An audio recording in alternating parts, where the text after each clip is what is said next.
بسم اللہ الرحمن الرحیم۔ میرے محترم عزیز دوستوں، آج ہم آپ کو اس ویڈیو میں بتائیں گے کہ کیسے خوف خدا کی وجہ سے دو بادشاہوں نے اپنی بادشاہت چھوڑ دی۔ حضرت سیدنا عبد الرحمن بن عبداللہ رضی اللہ تعالیٰ عنہ اپنے والد حضرت عبداللہ بن مسعود رضی اللہ تعالیٰ عنہ سے روایت کرتے ہیں، پہلے کی امتوں میں ایک بادشاہ تھا، خوب شان و شوکت سے اس کے دن گزر رہے تھے۔ ایک دن اس کی قسمت کا ستارہ چمکا اور وہ اپنی آخرت کے بارے میں غور کرنے لگا اور سوچنے لگا کہ میں جن دنیاوی آسائشوں میں گم ہو کر اپنے رب عز و جل کو بھول چکا ہوں، ان قریب یہ ساری نعمتیں مجھ سے منقطع ہو جائیں گی۔ میری حکومت اور بادشاہت نے مجھے میرے پروردگار کی عبادت سے غافل کر رکھا ہے۔ چنانچہ وہ بادشاہ رات کی تاریکی میں اپنے محل سے نکلا اور پوری رات تیزی سے سفر کرتا رہا، اور جب صبح ہوئی تو وہ اپنے ملک کی سرحد عبور کر چکا تھا۔ اس نے ساحل سمندر کا رخ کیا اور وہیں رہنے لگا۔ وہاں پر وہ بادشاہ اینٹیں بنا بنا کر بیچتا تھا، اور جو رقم حاصل ہوتی اس میں سے کچھ اپنے خرچ کے لیے رکھ لیتا اور باقی سب صدقہ کر دیتا۔ اسی حالت میں اسے کافی عرصہ گزر گیا۔ بالآخر اس بادشاہ کی خبر اس ملک کے بادشاہ کو ہوئی، تو اس ملک کے بادشاہ نے اسے پیغام بھیجا کہ مجھ سے آ کر ملو، لیکن اس نے انکار کر دیا اور بادشاہ کے پاس نہ گیا۔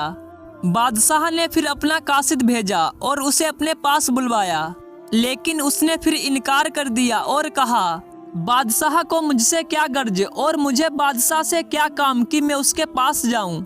جب بادشاہ کو یہ بتایا گیا تو وہ خود گھوڑے پر سوار ہو کر ساحل سمندر پر گیا۔ جب اس نیک شخص نے دیکھا کہ بادشاہ میری طرف آ رہا ہے تو اس شخص نے ایک طرف دوڑ لگا دی۔ بادشاہ نے جب اسے بھاگتے ہوئے دیکھا تو وہ بھی اس کے پیچھے پیچھے بھاگنے لگا، لیکن وہ شخص بادشاہ کی نظروں سے اوجھل ہو گیا۔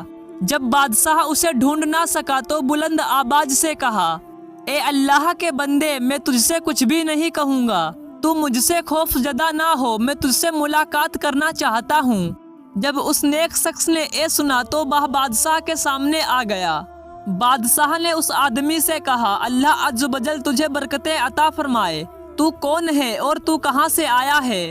یہ سن کر اس آدمی نے جواب دیا اور بتایا، میں فلاں ملک کا بادشاہ تھا۔ جب میں نے غور و فکر کیا تو مجھے معلوم ہوا کہ میں جس دنیا کی دولت میں مست ہوں یہ تو عنقریب فنا ہو جائے گی، اور اس دولت و حکومت نے تو مجھے غفلت کی نیند سلا رکھا ہے۔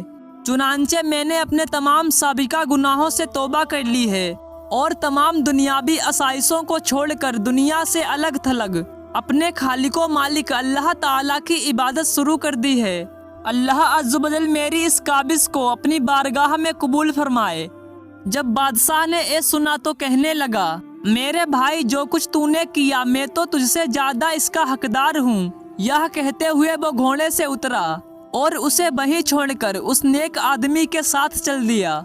چنانچہ وہ دونوں بادشاہ ایک ساتھ رہنے لگے، اور اب وہ ہر وقت اپنے اللہ کی عبادت میں مصروف رہتے، اور انہوں نے دعا کی، یا میرے پروردگار ہمیں ایک ساتھ موت دینا۔ چنانچہ ان دونوں کا انتقال ایک ہی ساتھ ہوا اور ان کی قبریں ایک ہی ساتھ بنائی گئیں۔ یہ حکایت نقل کرنے کے بعد حضرت سیدنا عبداللہ بن مسعود رضی اللہ تعالیٰ عنہ فرماتے ہیں، اگر میں مصر میں ہوتا تو ان کی قبروں کی جو نشانیاں ہمیں اللہ عز و جل کے محبوب رسول اللہ صلی اللہ علیہ وسلم نے بتائی ہیں، میں ان کی وجہ سے انہیں ضرور پہچان لیتا اور تمہیں ضرور دکھاتا۔ تو دیکھا میرے محترم عزیز دوستوں، یہ ہوتا ہے خوف خدا۔ میرے پیارے پیارے اسلامک بھائیوں، اگر ویڈیو سے کچھ علم حاصل ہوا ہو تو ویڈیو کو لائک اور سبسکرائب کر دیجئے۔ ملتے ہیں جلد ہی اگلے ویڈیو کے ساتھ، جب تک کے لیے خدا حافظ۔